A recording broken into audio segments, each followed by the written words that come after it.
Hello guys, કેમ છો બધા? મજામાં? બધાને જય માતાજી, જય બહુચર.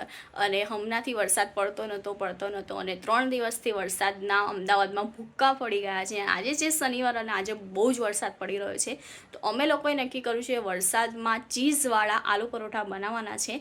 તો હવે અમે તૈયારી કરીશું આલુ પરોઠા બનાવવાની, કેમ કે વરસાદમાં ગરમ ગરમ ખાવાની બહુ મજા આવે. એટલે વિચાર્યું કે હવે શું બનાવીએ, તો આજે નક્કી કર્યું છે કે આજે આપણે બનાવીશું આલુ પરોઠા, એ પણ ચીઝવાળા. તો હવે આપણે સ્ટાર્ટ કરીશું. આજે આપણા ઘરે શું બનાવવાનું છે? આજે આપણે આલુ પરોઠા બનાવવાના છે. ઓકે, અને આપણે ચીઝવાળા આજે આલુ પરોઠા બનાવીશું. ઓકે, તો આલુ પરોઠા માટે આપણે સૌથી પહેલા બટેકા બાફવા મૂકવાના છે. તો આપણે એના માટે બટેકાને પહેલા કટ કરીશું. તો બટેકા બાફવા માટે, બટેકા સમારવા માટે આપણે 2 ભાગ પાડ્યા છે, જેથી સરસ રીતે બફાઈ જાય. તો આલુ પરોઠા માટે આપણે બટેકાને 2 ભાગમાં કટકા કરી દીધા છે. અને કોથમીર પણ હવે થાય છે. અમારે થઈ રહ્યું છે દૂધ ગરમ, તમે જોઈ શકો છો. અને બધી સામગ્રી પણ આવી ગઈ છે. તો આપણે લોકોએ બટેકામાં પાણી નાખી દીધું છે અને એના ઉપર હવે મીઠું નાખીશું. અને મીઠું નાખ્યા પછી બટેકાને સરસ મજાના હલાવી દઈશું. હવે અમે લોકો બટેકા બાફવા મૂકીશું. બટેકા બફાઈ જાય પછી આગળની પ્રોસેસ કરીશું. તો આપણા બટેકા તો બફાઈ રહ્યા છે અને હવે આપણે લોકો બાંધીશું આલુ પરોઠા માટે લોટ લઈ લીધો છે અને હવે અમે લોટમાં નાખીશું તેલ.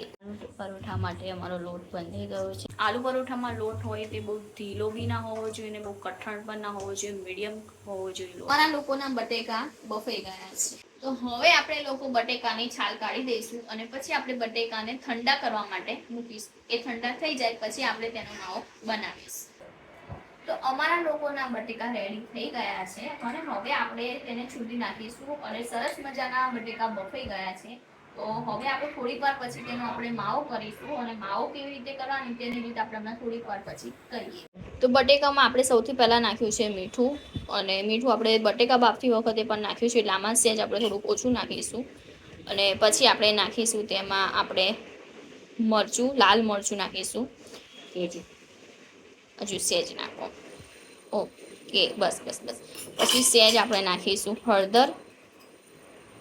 હા, સેજ નાખીશું ધાણા જીરું. પછી આપણે સેજ નાખીશું હળદર. તો આપણે તેમાં નાખીશું ગરમ મસાલો નાખી દીધો છે.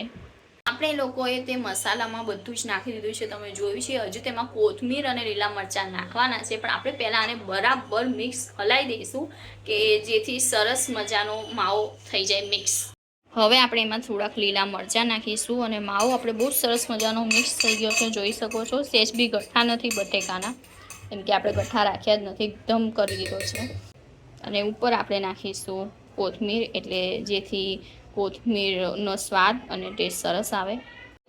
તો તમે લોકોએ જોયું કે અમારા લોકોનો આલુ પરોઠાનો માવો રેડી થઈ ગયો છે અને આલુ પરોઠા માટે પરોઠાનો લોટ પણ રેડી થઈ ગયો છે. તો હવે અમે થોડીક વાર પછી હવે આને હું મિક્સ કરી નાખીશ અને પછી આપણે તૈયારી કરીશું આલુ પરોઠાની. આલુ પરોઠાનો માવો રેડી થઈ ગયો છે અને બહુ સરસ છે. એવો જોઈતો તો પહોંચો નહીં અને બહુ એને એકદમ મીડિયમ સરસ થઈ ગયો છે. અને આપણી પરોઠાનો લોટ બી બંધાઈ ગયો છે, જોઈ શકો છો કે બહુ ઢીલો બી નહીં અને બહુ કઠણ પણ નહીં, બહુ સરસ થઈ ગયો છે. તો હવે આપણે સ્ટાર્ટ કરીશું આલુ પરોઠા કરવાનો છે. અટામણ લીધો છે, કદાચ જરૂર પડે તો, અને તાવડી પણ મૂકી દીધી છે ગેસ ઉપર. લોટ તમે જોઈ શકો છો રેડી છે, માવો રેડી છે, અટામણ પણ લઈ લીધું છે કદાચ જરૂર પડે તો, અને સોસ અને ચીઝ પણ લઈ લીધી છે. તો હું હવે વણીશ પરોઠા. આપણો લોટ બંધાઈ ગયો છે, તો પણ આપણે એકવાર એને લોટને સરખો કરી દઈશું, કેમ કે તો સરસ મજાના પરોઠા થાય. તો આપણે તેના માટે આપણે લઈ લીધું છે ગુલ્લો, અને આપણે ગુલ્લોને તે વાળીશું અને પછી આપણે તેને અટામણમાં કરીશું. અને આપણે વેલણ લઈશું. વેલણ લેવાનું આપણે ભૂલી ગયા છીએ.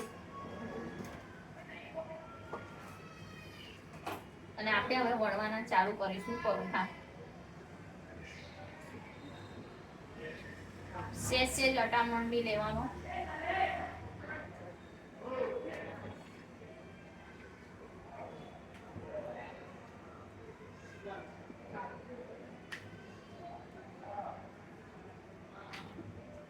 અત્યારે તો થોડુંક વળનું ચમચી લઈશું આપણે. આમાં આપણે થોડોક માવો નાખીશું.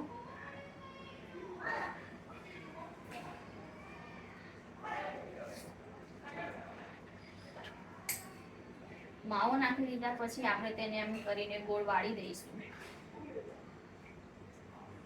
અને એકદમ જ આપણે લૂઝ કરી દઈશું. પછી આપણે સેજ ફરી અટામણ લઈશું અને એકદમ જ આપણે ગોળ ગોળ ગોળ ગોળ ગોળ કરી દઈશું.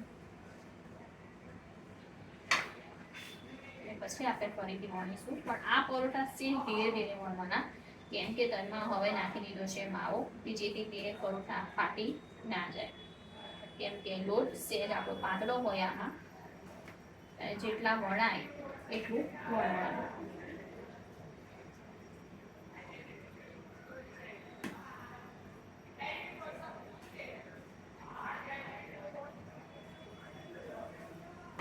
તો અમારો પરોઠા છે તે વણાઈ ગયું છે અને ગેસ ચાલુ છે, એટલે આપણે તાવડીમાં મૂકીશું.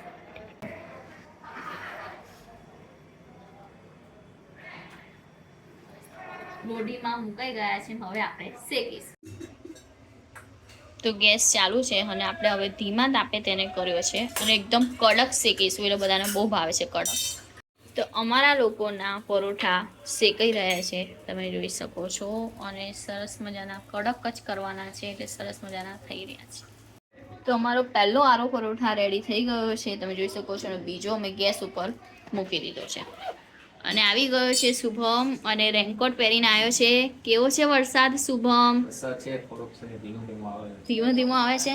આજ તો વહેલા આવી ગયો ને? પાણી ઓછું રહી ગયું. એવું છે? ઓકે, કાલ તો રજા નહીં તારે? ઓકે. તો આપણે સોસ છે, આ તો આ પરોઠા રેડી છે અને એના ઉપર આપણે નાખીશું સોસ, અને પીઝા પાસ્તાનો જે સોસ આવે છે ને એ સોસ નાખીશું, જેનાથી પરોઠા બહુ સરસ લાગશે. અને આપણે આવી રીતે સોસ નાખી દેવાનું છે, અને આપણે હવે એના ઉપર નાખીશું ચીઝ. તો આપણે ચીઝ કાઢીશું.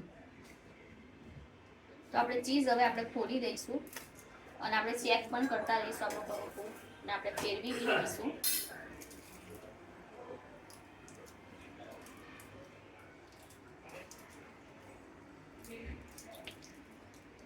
અને આપણે આના ઉપર ચીઝ નાખીશું, એટલે આપણા થઈ જાય ચીઝ આલુ પરોઠા.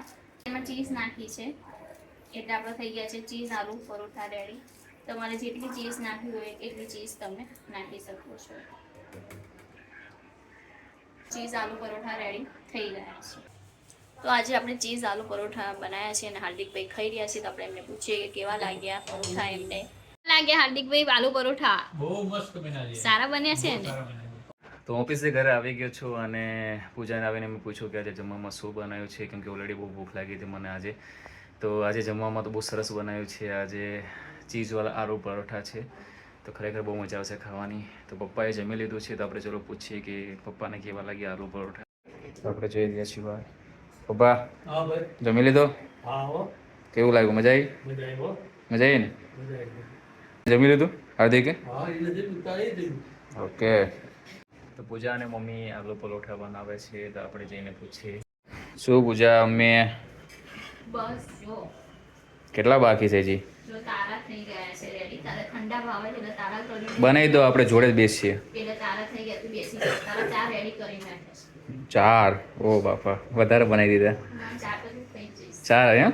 હા. ચલો, ભૂખ તો લાગી છે. ઓકે. મમ્મી તું શું કરેશ? હું વણું છું બેટા. અચ્છા, તું વણેશ અને પૂજા તે શેકે છે. હા, પૂજા થઈ કે છે. શું વાત છે, સરસ સરસ. તો આલુ પરોઠા જોઈને ખાવાની બહુ ઈચ્છા થઈ ગઈ છે. તો હવે આપણા ઠંડા આલુ પરોઠા મને બહુ ભાવે છે, ગરમ મને નથી ભાવતા. તો મારા રેડી થઈ ગયા છે અને હું હવે જાઉં છું જમવા માટે. મને લાગે છે ભયંકર ભૂખ, અને એટલા સ્મેલ એટલી સરસ આવે છે કે ખાવાની ઈચ્છા થઈ ગઈ હવે. તો મેં જમી લીધું છે અને ખરેખર બહુ જ મજા આવી ગઈ. બહુ મસ્ત ટેસ્ટ હતો, અને એની સાથે દહીં, ચીઝવાળા આલુ પરોઠા અને એની સાથે દહીં, બહુ જ મજા આવી ગઈ ખાવાની. મને એમ હતું કે લિમિટેડ ખવાશે, પણ બહુ મજા આવી ગઈ છે. તો મેં તો જમી લીધું છે અને હવે પૂજા અને મમ્મીને જમવાનું બાકી છે. હવે લોકો જમવા બેસશે. તો વરસાદના લીધે અમારા ઘરની હાલત કેવી છે હું તમને લોકોને દેખાડીશ. તો હું જઈ રહ્યો છું આદિકના રૂમમાં. જોઈ શકો છો કે અહીંયા પણ મમ્મીએ બધી જગ્યાએ કપડાં સૂકવી દીધા છે. આપણે જઈએ છીએ બહાર અને જોઈ શકો છો મમ્મી કંઈક કરી. શું કરે છે મમ્મી? કપડાં મૂકું છું બેટા. અહીંયા કપડાં, અહીંયા કપડાં, અહીંયા કપડાં, અહીંયા કપડાં, સોફા ઉપર કપડાં. શું છે મમ્મી આ બધું? હોલમાં દોરી બાંધવા દઈશ ઓરમાં દોરી ક્યાંથી બંધાય? તો કપડાં હારે સુકવવા પડે બેટા. એવું એમ? રેનકોટ ત્રણ એ તો બધી જગ્યાએ કપડાં કપડાં કરી નાખ્યું છે નહીં પપ્પા? હા, ચાલો. અહીંયા કપડાં. તે ખાઈ લીધું મમ્મી? જમી લીધું હો? બહુ કેવું મજા આવી? બહુ મસ્ત પૂજા ભાઈ ને તને ભૂખી નથી રહી ને? બહુ મજા આવી ગઈ. ભૂખી નથી રહી ને? ના ના તો મમ્મીએ જમી લીધું છે અને તમે લોકો જોયું કે બધી જગ્યાએ મમ્મીએ કપડાં સૂકવી દીધા છે કેમ કે વરસાદના લીધે કપડાં સુકાતા નથી. શું કરસ પૂજા તું? જો આપણે હવે જમીન તો લીધું છે. આજે છે શનિવાર, બરાબર. એટલે આપણે લોકોને જવાનું છે હનુમાનજીના મંદિરે દર્શન કરવા માટે. ઓકે, એવું છે. મજા આવી ગઈ ને આજ જમવાની? હા, મજા આવી ગઈ. આવું બનાવવું પડે તો મજા આવે. શું કહ્યું? હા, આજે પણ આલુ પરોઠા હતા એટલે બટેકા હતા, એની ઉપર પાછી ચીઝ નાખી એટલે પેટ વધારે ભારે થઈ ગયું છે. એટલે આજે હવે કંઈક રોજ તો કંઈક બહાર નીકળે તો કંઈક નાસ્તોય કરીએ. આજે નથી ભૂખ, આજે નહીં ખવાય, ટાઈટ થઈ ગયું છે આજે જરાય નહીં ખવાય. એટલે આપણે હવે જઈએ હનુમાનજીના મંદિરે. તો આજે શનિવાર છે અને અમે લોકો જઈ રહ્યા છીએ હનુમાનજી દાદાના મંદિરે દર્શન કરવા માટે. વરસાદ અત્યારે બંધ થઈ ગયો છે. નીચે જઈને જોઈએ કે વરસાદ ચાલુ છે કે બંધ, અહીંયાથી ખબર પડતી નથી. તો અમે લોકો જઈએ છીએ હવે હનુમાનજી દાદાના મંદિરે. તો અમે લોકો નીકળી ગયા છે મંદિરે દર્શન કરવા માટે. તો અમે લોકો પહોંચી ગયા છીએ. આજે મંદિરમાં ભીડ થોડી પહોંચી હશે કેમ કે વરસાદના લીધે. અહીંયા શનિદેવ મહારાજનો હવન ચાલી રહ્યો છે. જય શનિદેવ મહારાજ. જય શનિદેવ મહારાજ. શુભમ છે તે જોઈ રહ્યો. અમારા દર્શન બહુ સરસ એવા થઈ ગયા છે. હનુમાનજીનું મંદિર છે, જોઈ શકો છો. જય હનુમાન દાદા. છે હનુમાનજીનું મંદિર. જે વરસાદ છે તો પણ બધા રેનકોટ પહેરીને દર્શન કરવા આવ્યા છે. જેને હનુમાન દાદા માટે માળા લઈ રહ્યો છે. હવે અમે લોકો જઈશું અંદર દર્શન કરવા માટે. તમે લોકો મંદિરથી ઘરે આવી ગયા છીએ અને આજનો વ્લોગ જે છે તે અહીંયા જ પૂરો થાય છે. જો તમને અમારો વ્લોગ ગમ્યો હોય તો અમારી ચેનલને લાઇક, શેર અને સબસ્ક્રાઇબ કરવાનું ભૂલતા નહીં. જો તમે અમારી ચેનલ પર ફર્સ્ટ ટાઈમ છો તો બેલ આઇકોનને પ્રેસ કરવાનું બિલકુલ ના ભૂલતા. તો બધાને જય માતાજી, જય ગૌચર.